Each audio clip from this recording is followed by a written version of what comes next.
Welcome to everyone to the HGS video tutorial. For making this tutorial has been required two materials. The first one has been properly the HGS code that has been developed by Manel, Arnau Miró and Eva Street and supervised by Manel Soria and Ramon Carreras. And the other report used has been the documentation of HGS that has been developed by Maria Estellé and Laura Martinez. Well, first of all, the introduction. What is HGS? What can you do with this code and different functions? Well, HGS, in the first approach, aims to provide an open source and comprehensive approach to rocket combustion problems and further isentropic expansion using the NASA polynomial approach. This is important because it uses data provided by NASA. So, for example, what can you do with HGS? A typical example can be that you can compute properties of gas species or mixtures such as CB, CP, etc. And for example, it also allows you to compute the products of a combustion reaction among a lot of other functions. So let's start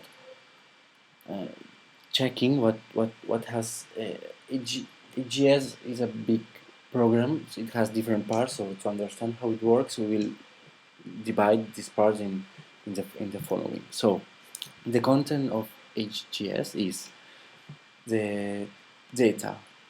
So what is barcat.dm.mat? This is database. This is a database and consists in two files. The first one, a file that identifies each single element or mixture with one number. And the second file assigns properties to each single element or mixture based on the coefficients proportionated by NASA.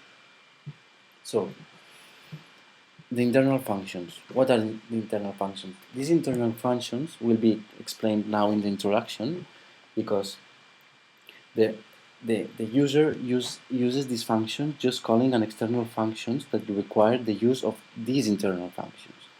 But the user doesn't use these functions directly, so it won't be explained deeply.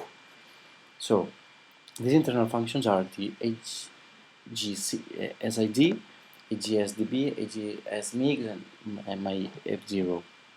What is HGSID? This one. This function identifies each single element with a number. Just this. The HGSDB, this function assigns the properties based on NASA to each simple element or mixture chosen by the user. And what does HGSMix does? This function calculates entropy and Gibbs free energy selected by the user for an input element vector with its elements properties stored in data using the NASA polynomial method. The input parameters are element, temperature, pressure, and vector for the number of moles of the species. Output can be the entropy, or Gibbs free energy depending on the option chosen. We will see that this function HGSMix will be called by external functions like this one, but it will be explained later. And my F0 is important because it is a function used by the program to look for parameters that do the function to be zero with some initial conditions. So, the external functions. These external functions are the most important ones of the program because they allow you to compute all the stated before.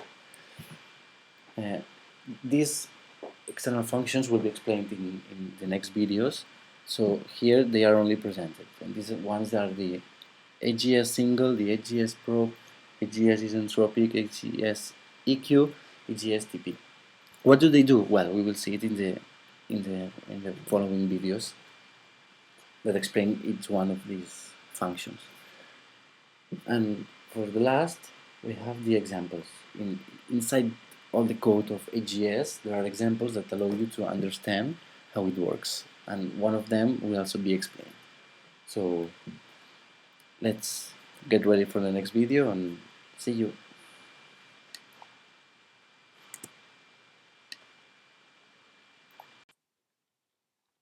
In this section, the external function HGS single will be explained. It is the first of the 5 external functions of the HGS code.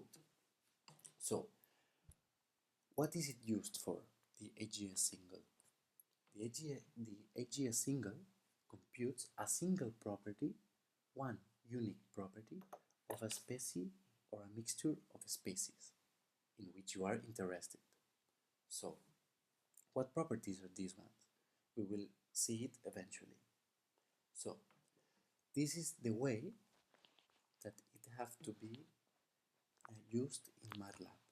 So, you want a value that is the output of the function.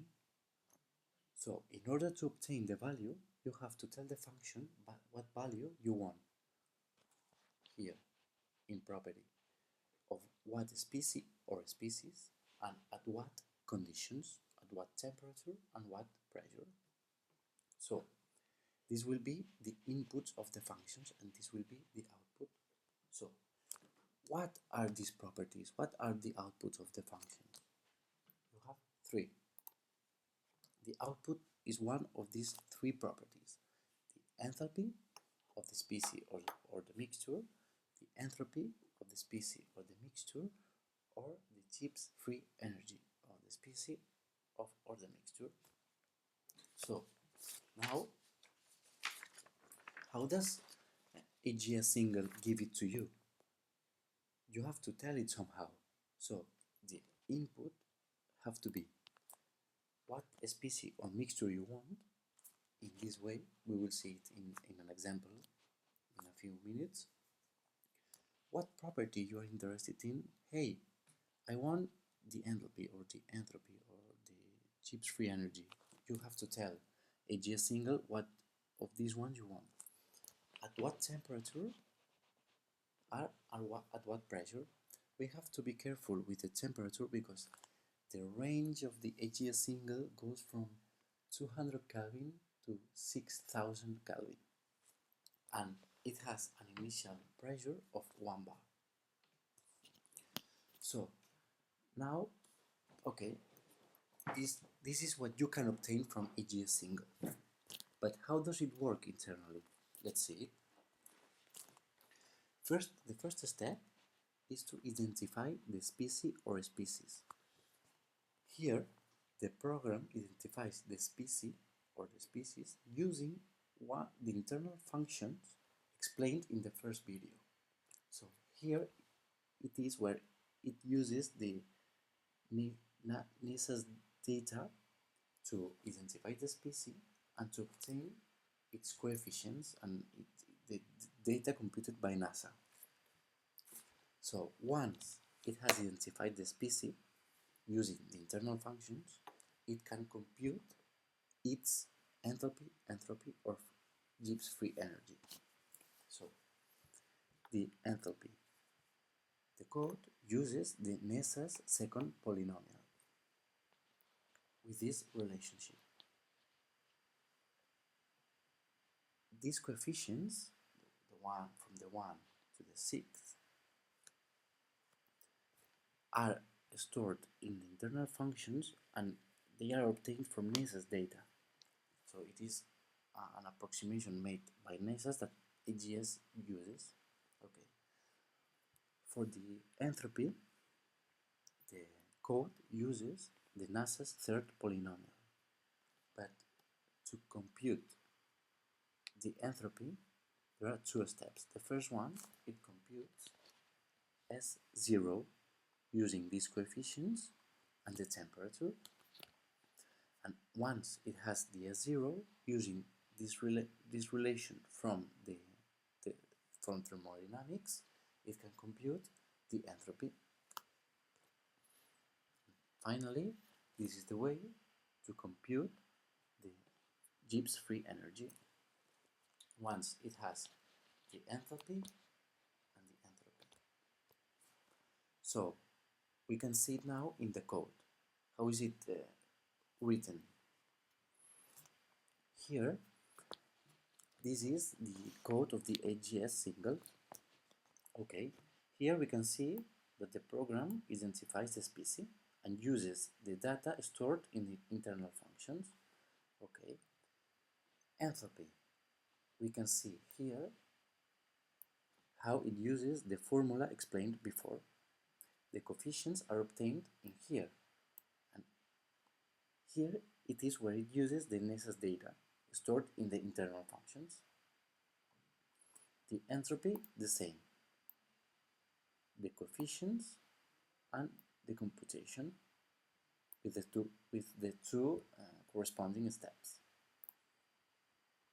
And finally, the Gibbs free energy. So here, this if, or this one, or this one, tell the program which has to be the output. If you have said that the property is G, the output will be G. The same for the entropy and the enthalpy. Okay, so now we can see an example to finally understand how it has to be used in MATLAB. So you can do it in two ways. Okay, the first one, you assign to variables the values at which you are interested. 3 Kelvin of temperature, 1 bar of pressure. The species will be O2, and the property, I want the enthalpy. So the enthalpy of O2 comes from telling a HGS single the variables where the values are stored, and it gives you the exact result. Or you can say, hey, HGS single, I want from O2 its enthalpy at 300 Kelvin and 1 bar. Oh, thank you for the result. You can make it the both ways. Okay, this is how HGS single works. In the next video, the HGS prop will be explained.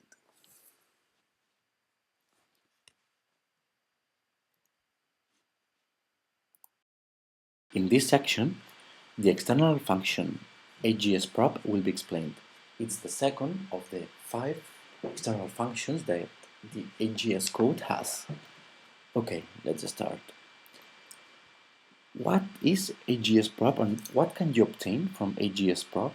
Okay, its main difference with HGS single, there are many differences, but its main difference is that it gives you 9 properties of a determined mixture of species. What does it mean, determined? That you have to tell the function how many number of moles of each species inside the mixture there are. There can be 2 different mixtures with the same species but with different number of moles.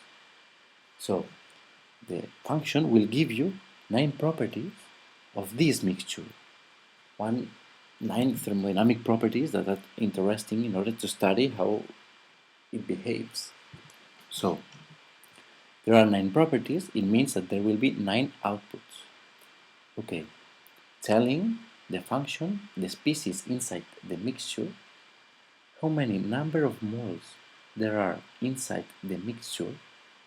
This determines the mixture, so it will be a vector, and at which conditions, temperature and pressure. So you obtain from a mixture in specific conditions its properties. What properties are we talking about? What are the outputs of this function? Well, they are quite interesting. The outputs.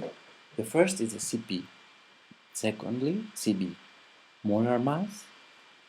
The R, gamma, the speed of sound. The enthalpy, the free energy of Gibbs, and the entropy.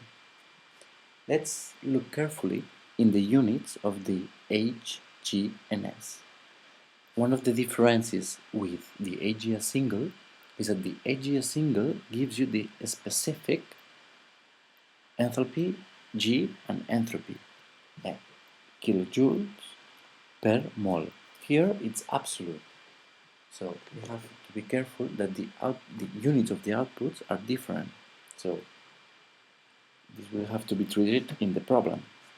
Okay, how do we obtain these outputs? We have to tell what conditions we have to the function.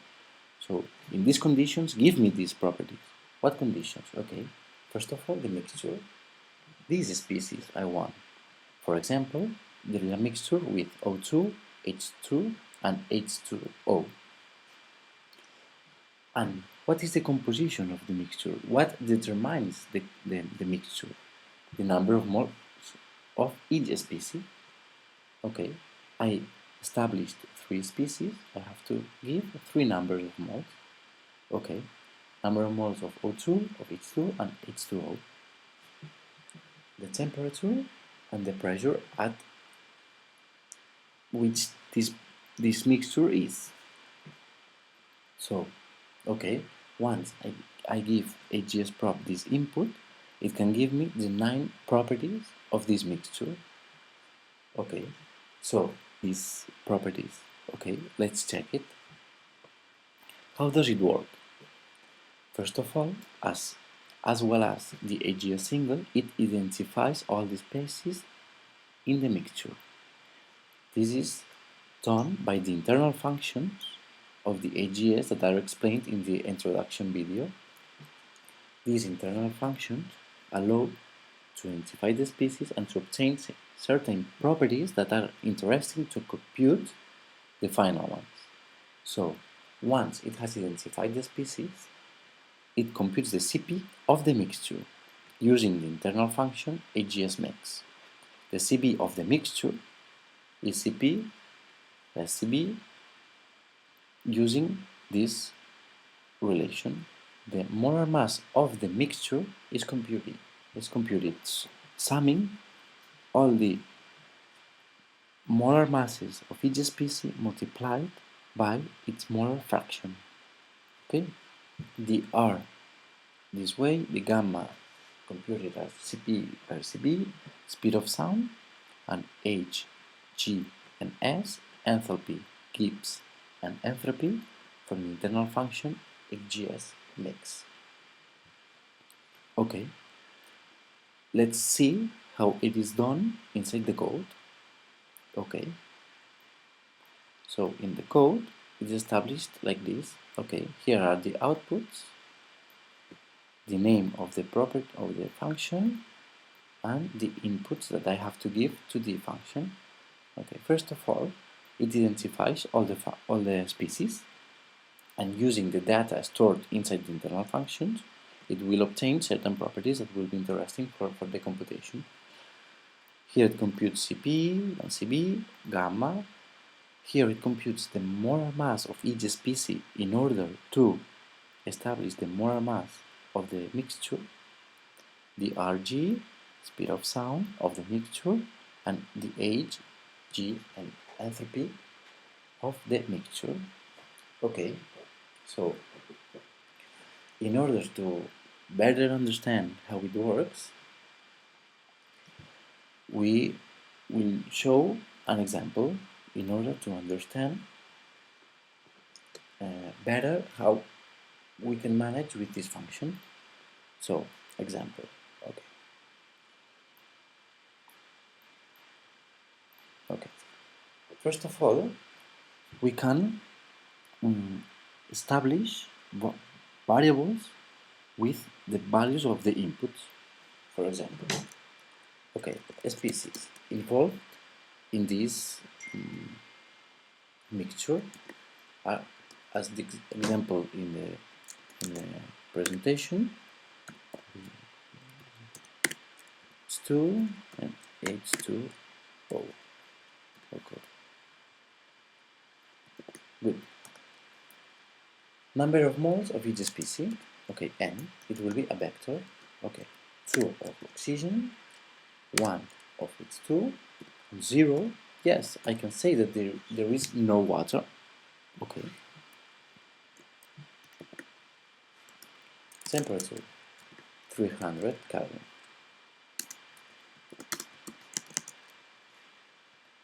pressure 1 bar, for example. Okay. So now I've got all the conditions in order to obtain the properties of this mixture. Okay. So the output will be explained G, gamma, speed of sound, for example, speed of sound, H, G, S, HGS prop, species, the number of moles, temperature, pressure. And here are the results of the computation of the function. Okay, but now as the HGS single, what I can do is to tell directly inside the function what are the conditions. Hey, HGS prop, give me all the properties from. I'm going to change it now. O2, H2 only, number of moles. Now 3, 5 at 400 Kelvin and 1.5 bar. Okay, now the results are the following. They have changed because the mixture is different, its temperature also, and the pressure also. Okay, so this is the way to understand and to work out the HGS prop function. In the next video, the HGS EQ will be explained. In this section, the function HGS EQ will be explained. It is the third of the 5 external functions of the HGS code. So, what is it used for? So, let's go. HGS EQ. It's completely different to the ones explained before. It finds the equilibrium composition at a given conditions for one reaction, one chemical reaction. What does it mean? It means that at a certain temperature, some species can live in an equilibrium state. This means, for example, you know that at 2000 Kelvin, the CO2 decomposes to O2 and CO, but you don't know the equilibrium state. You know that there is a decomposition at 2000 Kelvin, but you don't know the number of moles in this equilibrium state. So there is a reaction that maybe you can say that 1 mole of CO2 decomposes to X number of moles of O2 and Y number of moles of CO. The answer that you want is how many of these, how many of CO, and how many of CO2 is there in the equilibrium state at those conditions.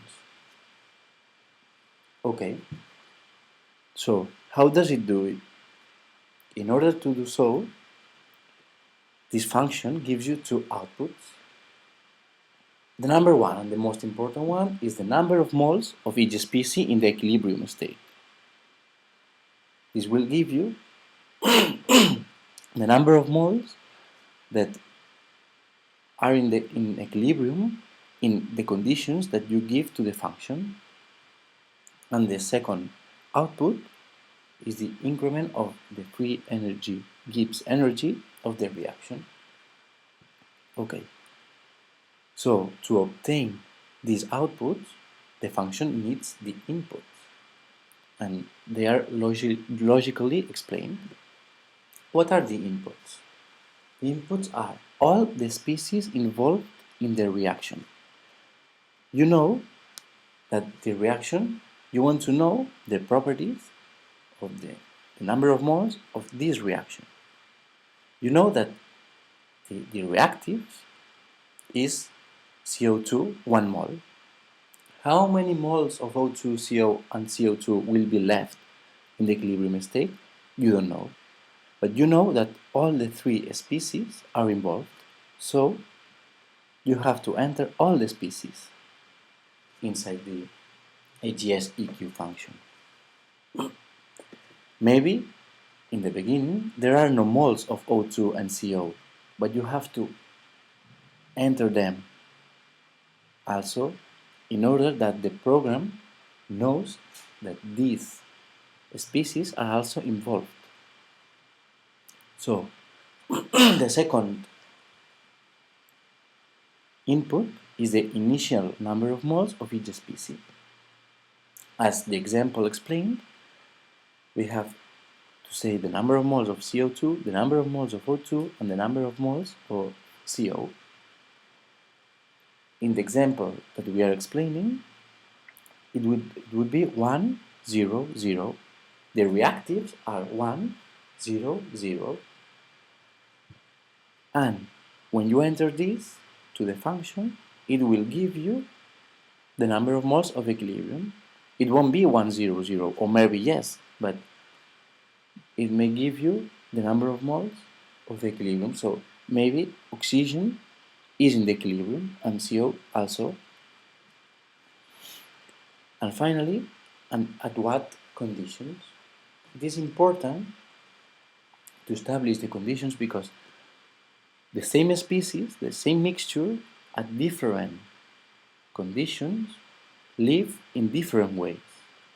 It means that the equilibrium state of the same mixture may be different in different temperatures and conditions.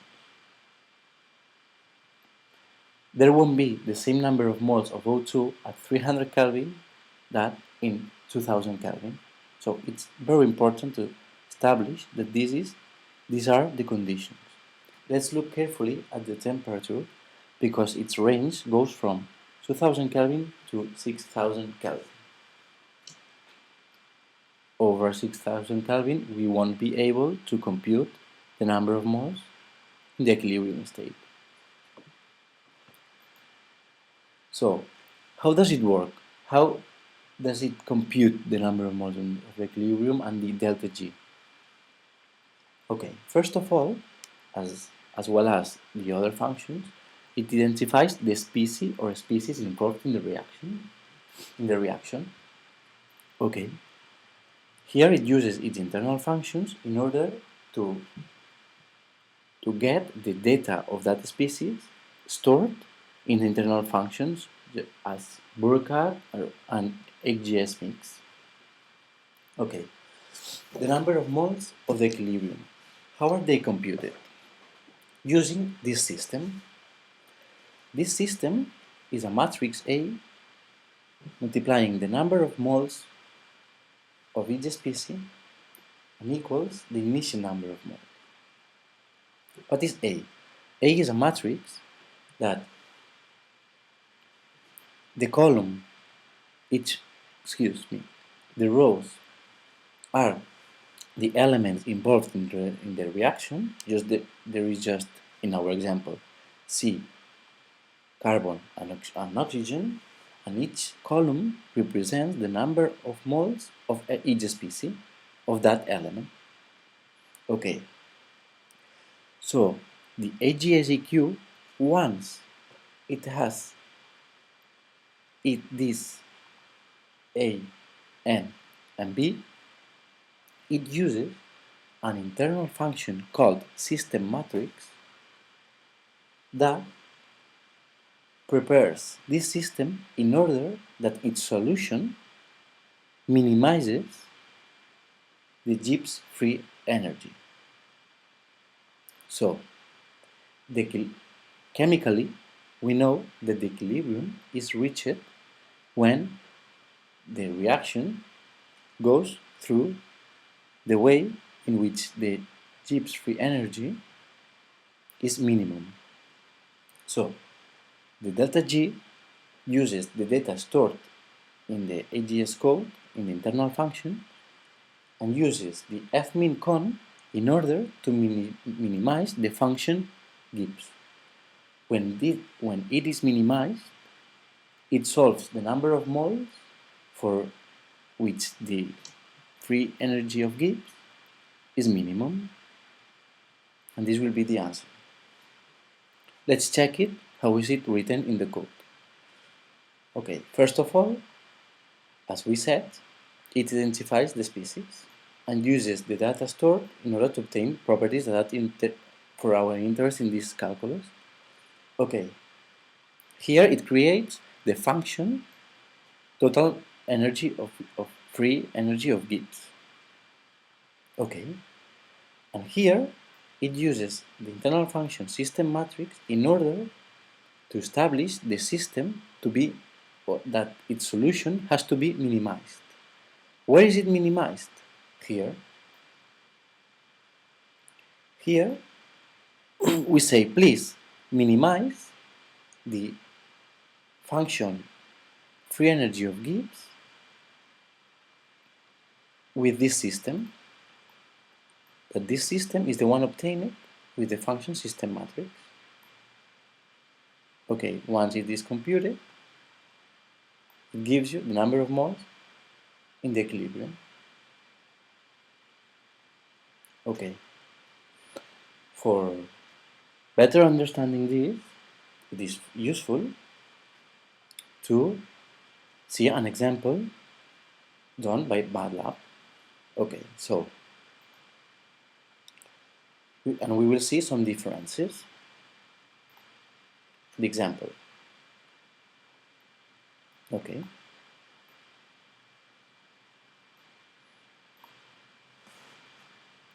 We want to know the reaction. 1 mole of CO2, how many moles of O2 represent, and how many moles of CO represent at the given temperatures. Okay, temperature will be 300 Kelvin,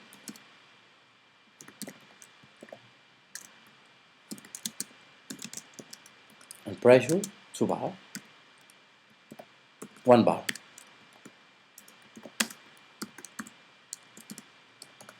So we say, hey, give me the number of moles at the equilibrium, and now I don't want the delta G. When you don't want one output, you put this symbol in order that the function knows that it doesn't have to be calculated, so it's faster because it doesn't have to stop to calculate this. Okay, I want this answer, excuse me, from the HGS equilibrium of the species I want, the initial number of moles at T and P. Okay, the species involved in the reaction, which are these ones. Okay, CO2. It doesn't matter the order. You can just change the order, but you will have to change the order inside the vector number of moles. If you establish first CO2, in the number of moles, the first one has to be for CO2. If the second is O2, the second in the N will be O2, and this way.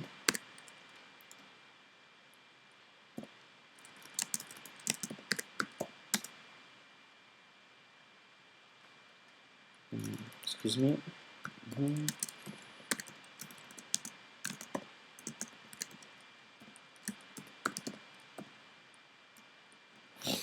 Okay.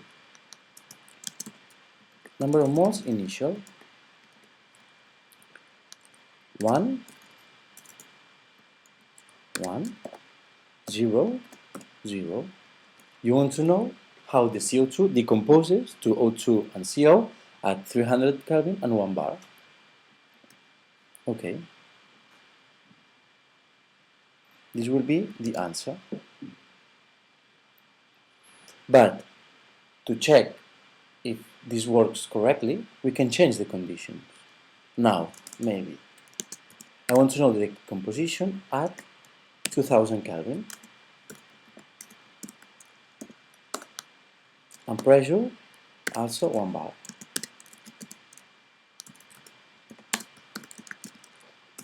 Okay, the species are the same and the number of moles initials are the same. So, number of moles at the equilibrium in this second example. Now I want the delta G because maybe I'm interested in it. The Q of the species and initial at T2, P2. Okay, I run the program and let's check the differences.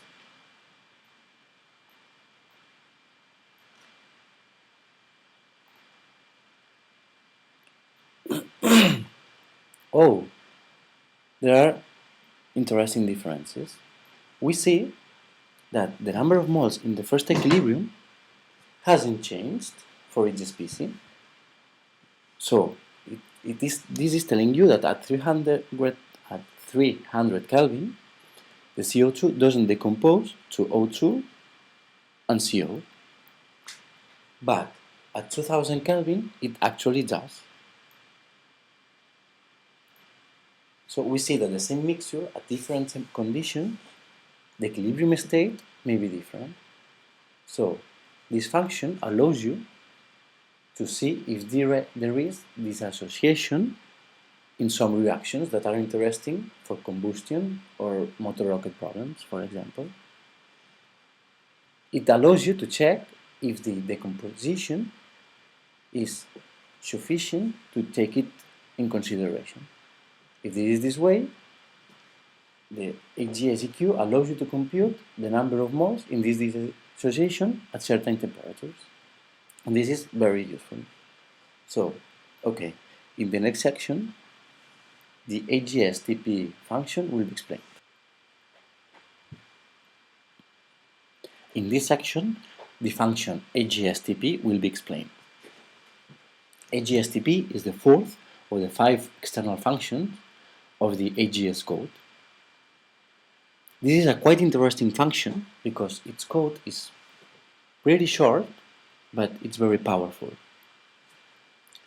It's very short because it already uses functions, external functions explained before, like the HGS probe and HGS EQ. So HGS probe and HGS EQ have been developed before HGS TP because HGS TP uses these external functions, as we will see. The code is pretty short, but its results are very powerful and interesting. Okay, so let's check what this function gives you. Okay, HGS TP gives you the adiabatic temperature in a combustion reaction and the number of moles in the equilibrium after the reaction. So you have initial conditions with initial species at one temperature and one pressure. They react in a combustion. You assume that they react adiabatically, and in the end there will be another temperature that will be the one of the combustion and number of moles of an equilibrium. This number of moles in the equilibrium, there may be number of moles that are from species that are not reacting at the first moment. For example, you suppose that you know the number of moles of CH4 that react with a number of moles that you know of O2 at an initial condition, maybe 500 Kelvin and 1 bar. Okay, they react and there are the products. how many products you have to assume them. If you want to check if there is this association, you have to add more products. You don't know the number of moles of the products in the equilibrium at the end of the reaction. This will be given by this function, by HGS TP. If you don't assume that more species appear, the program won't give you its number of moles. So if you want to check if one species appeared in this combustion, you have to add it in the species, in the final species. And the program will tell you if in the end of the reaction it has appeared in number of moles. To better understand this, in order to better understand this, let's explain how it works and let's check some examples. Okay, as we said, HGSTP gives you the adiabatic combustion temperature and the equilibrium, the number of moles in the equilibrium. So, one mixture goes inside firstly at some initial conditions. They react at a adiabatic temperature, the one which will be given by this function, and result in an equilibrium state. So the outputs are temperature of combustion, that will be the temperature of the product, quite different, very different from the initial temperature at which the initial species enter in the combustion chamber, for example, and it also gives you the number of moles of the product that will be those ones of the equilibrium. This equilibrium, of course, will be calculated with HGS EQ. Once you know TP, it means the temperature at which this reaction occurs, HGS EQ is able to compute the number of moles of the equilibrium at this temperature. So, what are the inputs? How do we understand this function? How do we obtain these results? You have to tell this function all the species involved in the reaction. It means the reactives and all the potential products. As you increase the number of products that you assume that will appear, more number of moles it will calculate. You can check after if in this association or if in this reaction the species that you have assumed will appear have actually appeared or not. We will see this in an example. Okay. Once you have written all the species involved in the reaction, the reactives and the potential products, you have to write the initial number of moles of each species. So the initial number of moles is the number of moles that will react. So at the very first moment, we will only have, for example, in the example explained in this video, we know that the reaction is between CH4 and O2 with knowing its number of moles. So here I would say X, Y, and a 0 for each one of the species that I assume that will appear. Okay. And finally, the initial condition at which these products will react at a certain temperature and at a certain pressure. Okay, how once it has all the inputs, the species in the reaction, the number of moles, the initial number of moles of each species, and the conditions, how does it compute the temperature of the products and so the adiabatic combustion temperature? Okay, first of all, as well as all the other external functions, it first identifies the species. Once they have been identified from its internal data, it can obtain some properties that will be useful to compute Tp.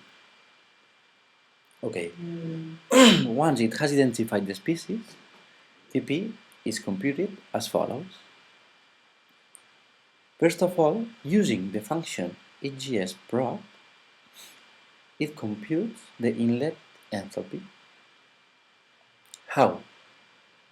When you tell HGS prop the species existing and its number of moles and its temperature and pressure, it will give you 9 properties. One of these properties is the enthalpy of this mixture. You know the initial mixture, so you can know the initial enthalpy. Okay. Why do we want the initial enthalpy?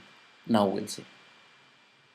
Inside the TP, once the inlet enthalpy is computed, it creates the function delta H. H, the enthalpy at the end of the reaction, and the enthalpy before the reaction. The main characteristic is that these enthalpies depend of Tp. That is the result that you want to calculate. So here we will need an equation to solve. Okay. In order to calculate each out, it computes. First, it calls HGS EQ in order to compute the number of moles at the equilibrium. The number of moles at the equilibrium depend of Tp also. Tp is also used to compute the out enthalpy, the final enthalpy.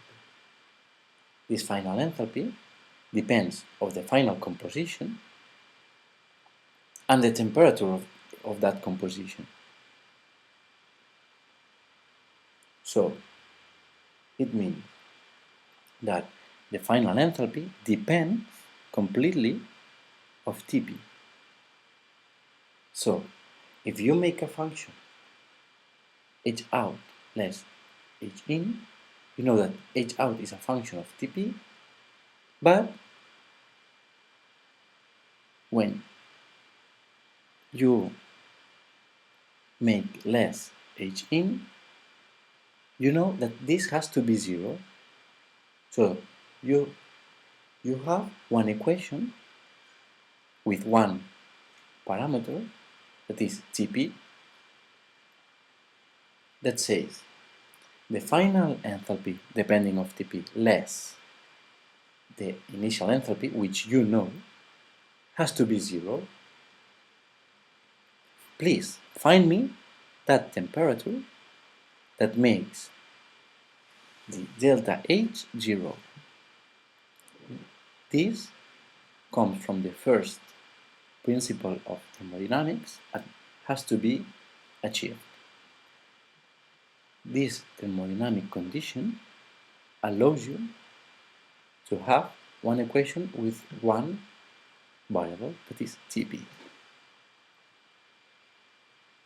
Once it has computed Tp imposing that delta H must be 0, it can compute the number of moles in the equilibrium state. It means the number of moles of the product. It calls the function HGSEQ at Tp already computed and P. These are the conditions. Okay, let's see it in the code. As you see, the code is pretty short. Here we have the output, the name, and the input. Okay. First of all, it knows. It can know which is the initial enthalpy, because it knows the initial species, it knows the species involved in the reaction, how many initial species there are, at what temperature and what pressure. Let's remember that this temperature and pressure are the conditions at which the initial species go into the combustion chamber. So they are the inlet conditions. These conditions will be different of the outlet one. The temperature will change, and the pressure is normally assumed constant. But the temperature after a combustion, it is normal that it increases. It means that the fuel and the oxygen enter in a temperature, that this is one, but will leave the combustion chamber at a different temperature. That is the one to be computed. How do we compute it? Okay, once we have the initial enthalpy, we impose that the final enthalpy less the initial has to be 0. We create this equation. How do you obtain H out? Okay, we make a function dependent of T products. That will be the output of the function. Delta H depends of T product. Why? Okay, the composition at the end in the equilibrium depends of these T products. Okay? Once it computes the number of moles in the equilibrium with this T product, it uses HGS prop to compute an H of the products depending on T products.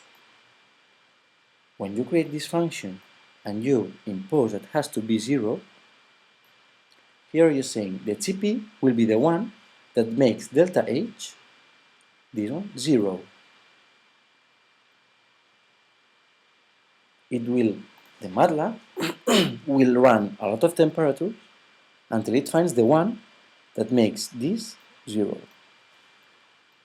And that will be the temperature of the products. Once it has the temperature of the products, it can compute the number of moles in the equilibrium, the number of moles of the products, using HGS EQ. Okay, so to better understand this, let's go to an example. Okay, here. I want to know the species involved in this reaction.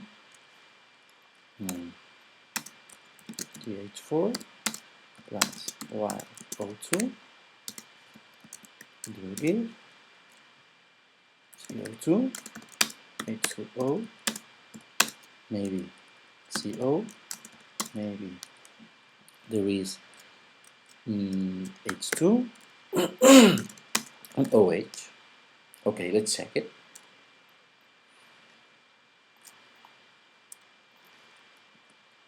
This means that the species involved in this reaction are CH4, O2, CO2 also, H2O, CO, H2,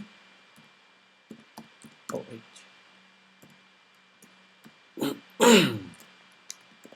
Okay. What are the initial moles of this problem? Okay. The X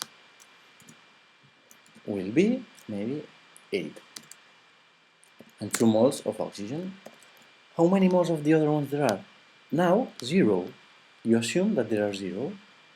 0 for O2, 0 for for CO2, 0 for water, 0 for CO, 0 for H2, and 0 for OH. Okay. These are the species that go into the combustion chamber, for example. Maybe in another problem, the H2 also goes into the combustion chamber. So you should change this number. But now we are making this. Okay. At what temperature they enter into the combustion chamber? Maybe 500 Kelvin. What pressure? 2 bar. Excuse me, 5 bar, for example. These are normal conditions. So now I want the temperature after the combustion and the equilibrium state after the combustion. I call TP. Here we can see that MATLAB helps you with the order that you have to put species and initial, T inlet, T inlet, and P. Okay, this P inlet also will be the same of the outlet, but okay, it's in the inlet actually. Very good. Okay, to check if this works and how it works, let's change the condition. Okay, now I will change the initial number of moles. Now there are 2 of CH4 and 6 of O2 and 0 from the rest.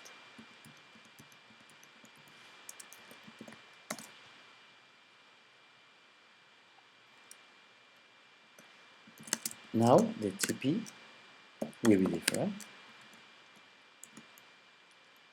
The species are just the same. The number of moles has changed. The inlet is the same, and P inlet also.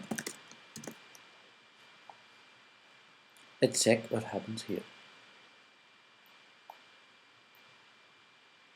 Here, the program is calculating. What is it doing now?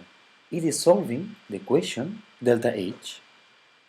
It's trying to make delta H 0 for both cases. And here we can see how the computer is computing it.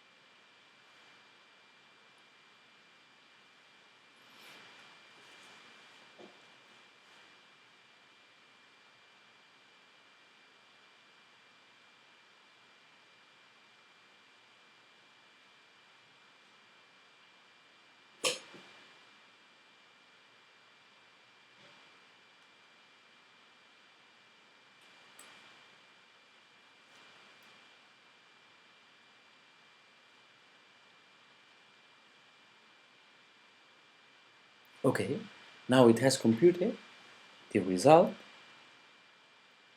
of the first case. What's the first case?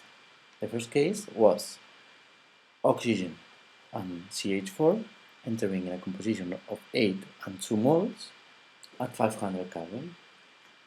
After the combustion, we see that there is no oxygen left. CH4 has not been consumed totally.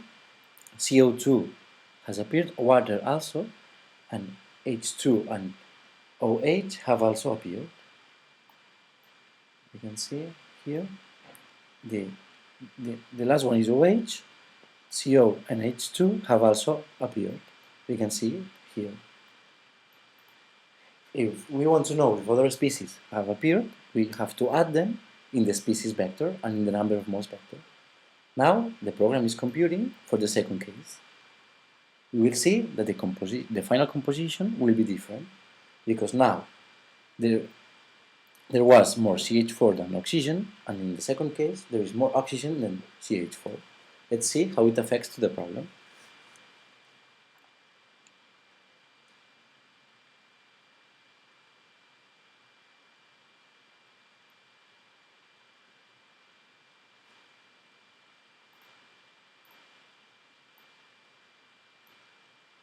Oh, yes, the composition has changed. Now let's compare NP, NP, NP2. In the NP, there is CH4 left. In the NP2, no. All the CH4 has been consumed because there was an excess of oxygen. We see that when there is an excess of oxygen, OH appears. but not when there is an excess of CH4, when there is more CH4 than oxygen. Okay, we see that the final compositions change if the initial conditions are different. So, HGSTP is very useful because it allows you to see the behavior of a combustion. In the next video, the fifth and last external function HGS isentropic will be. In this section, the function HGS isentropic is going to be explained. This is the fifth and last of the external functions in the HGS code, and it's quite interesting because it computes and works quite differently from the other ones. So let's start explaining why it is useful. What can we compute with HGS isentropic? We can compute the temperature, the number of moles, and the Mach number in an isentropic expansion in a nozzle. This means that if we want to compute the temperature, number of moles of the mixture that has started the flow, and its Mach number in any point of the nozzle, we can use this function. It's called HGS isentropic because it assumes that the process is isentropic. This is the fact that lets you compute all the parameters that we require, that are temperature, number of moles, and Mach number in isentropic expansion. It is useful and it's most commonly used to calculate these properties at the exit of the nozzle. If you want to know the temperature, the number of moles, and the Mach number at the exit of the nozzle, HGS isentropic is your function. How does it work? Well, it has three outputs, as we said. T2, it would be the temperature at any point of the nozzle, in the exit also, the number of moles of the mixture, that can be the same of that that has left the combustion chamber, but it may have changed. This is chosen by the user. We will see it eventually. And the Mach number at any point of the nozzle, but it's quite interesting to know it at the exit. Okay, to compute this output, it needs the following inputs. So the user provides to the function all the species of the reaction that have occurred in the combustion chamber, which have left the combustion chamber, and these are the flow that will go through the nozzle. So these are all the species involved. The initial number of moles of each species. This means the number of moles that leave the combustion chamber. So, for example, using HGSTP, you can calculate the number of moles after a combustion reaction, and this number of moles will be these ones that will go first through the nozzle. This is the inlet temperature at the nozzle. This means the outlet temperature in the combustion chamber is the same. Inlet pressure at the nozzle, that is the outlet pressure in the combustion chamber. And P2 is the pressure the user must enter the function, the pressure, in any other point of the nozzle, exit also. So if you know the pressure at the exit, you will know these three properties. And finally, equal, the user must choose if the flow is shifting or frozen. Frozen means that its composition will not change. It will be the same as the one that has left the combustion chamber. But if the user chooses shifting, it's assumed that it will change. Okay, to see how it works, let's go to the next step. Okay, for example, what's the difference between HGS isentropic and the other ones? HGS isentropic may be used in the nozzle, while using other functions can compute the properties that you need to first use the HGS isentropic. It means using the functions explained before, you can obtain the data that will allow you to use HGS isentropic. This is an idea. How does it work? Well, the first step is to identify the species as well as the other functions. Okay, once it has identified the species, how does it compute the temperature at any point of the nozzle? Let's remember that the function knows what point it is because you have entered the pressure of the point of the nozzle in which you are interested.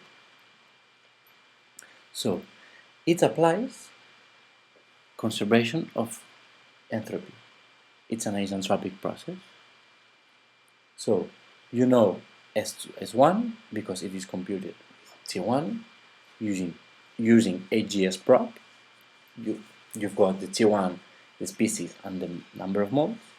You can obtain S1, and imposing S2 as S1 equals to 0, you obtain the T2 that makes S2 equals to S1. And this will be your temperature. Okay. The number of moles of the mixture inside the nozzle. The composition may have changed. If the user has chosen that it hasn't changed, it will be the same as the beginning. But if the user has chosen that it's a shifting flow, HGS AQ calculates the new number of moles, the new composition, at T2 that has already been computed. Okay. Finally, the number of Mach is computed with the following. It has a conservation of energy. The energy at the beginning of the nozzle is the same as the outlet of the nozzle. At first, you don't have velocity, so you don't have kinetic energy, but yes, at the end. Okay, you obtain the velocity, and M2 is obtained with the gamma, with that velocity, gamma, and R and T evaluated at that T2 using HGS prop. Okay, let's go to the code to better understand how is it made. This is the function. First of all, it computes the entropy at the start. In order to impose it has to be equal to the entropy in any other point. This is the function delta S, which we say that has to be 0. Okay. If the flow is shifting, let's recalculate the composition using our variable, that is the temperature. With this new composition and with the temperature, it is our variable, compute S2, and we must impose that this must be 0, so it will find the temperature that makes the new composition the ideal to make this 0. Okay, and with this we obtain the temperature. Here we say, please make 0 the function delta S, and when it is 0, I will obtain my T2. Okay. Finally, the Mach number, once you've got T2, is obtained as follows. This is the enthalpy of the product obtained with HGS prop. You divide it by the mass of the mixture. Here you have the enthalpy at the point in which you are interested, that has been calculated with the temperature that was your variable also. You use the formula of the conservation of energy, and with HGS prop that also gives you the speed of sound at that point, you can, with velocity and speed of sound, you compute your Mach number. So this is everything of the function. In order to better understand how it works, let's make an example. Okay. What it consists, this example? Well, the problem will consist that it will start at the beginning of the combustion chamber.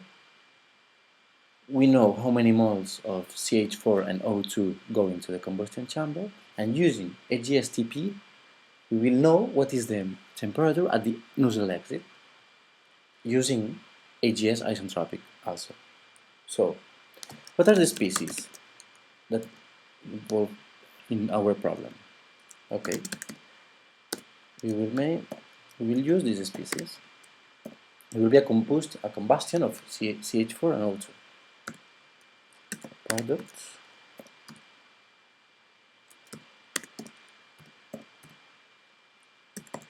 Maybe there is CO. Maybe there is H2 also. Maybe H. This is everything. Okay, these are our species. How many moles enter into the combustion chamber? Okay, we establish combustion chamber, but it's this way. So 5 of oxygen and none of the others.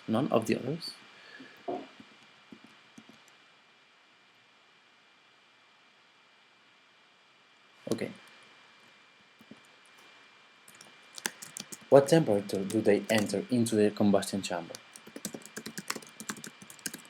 500 Kelvin, for example.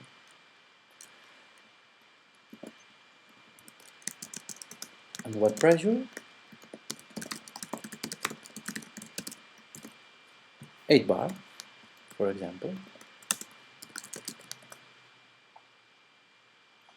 Okay, with this, now we can compute how will the reaction move forward and what is the result of the reaction. So what is the temperature at the exit of the combustion chamber, and then what is the temperature at the inlet of the nozzle? It will be this one. Temperature of the product after the reaction and its composition will be HGS TP using the species involved, the number of moles involved,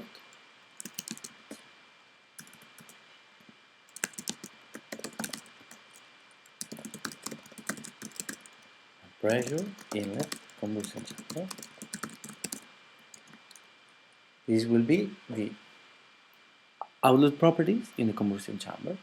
Okay. These properties have to be used now to know how the flow evolves.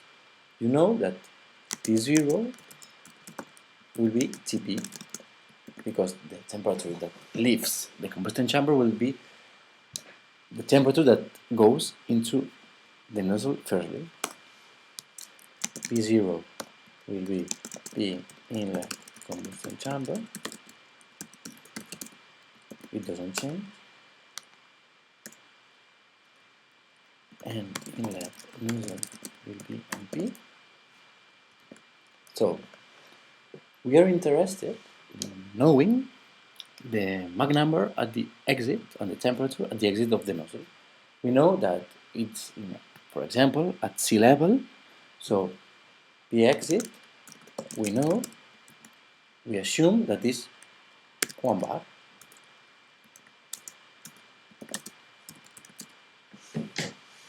The exit of the nozzle. So with the properties at the beginning of the nozzle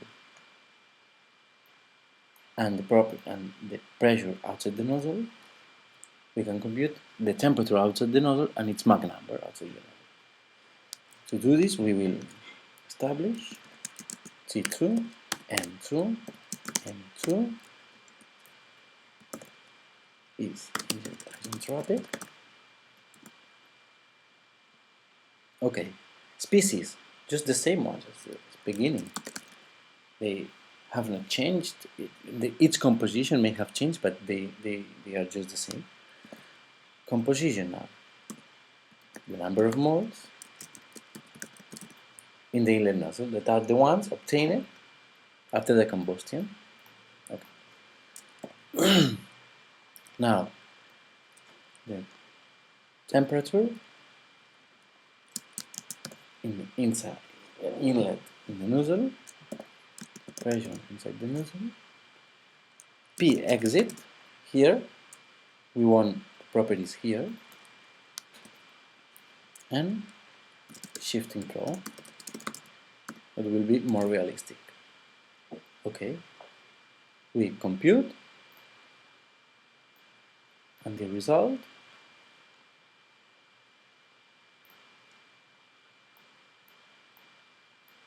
is this one.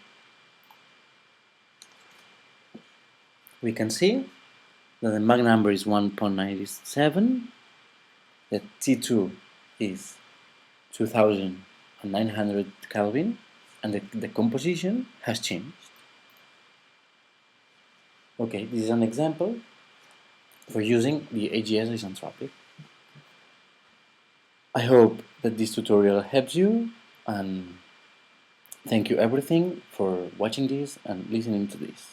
Bye bye.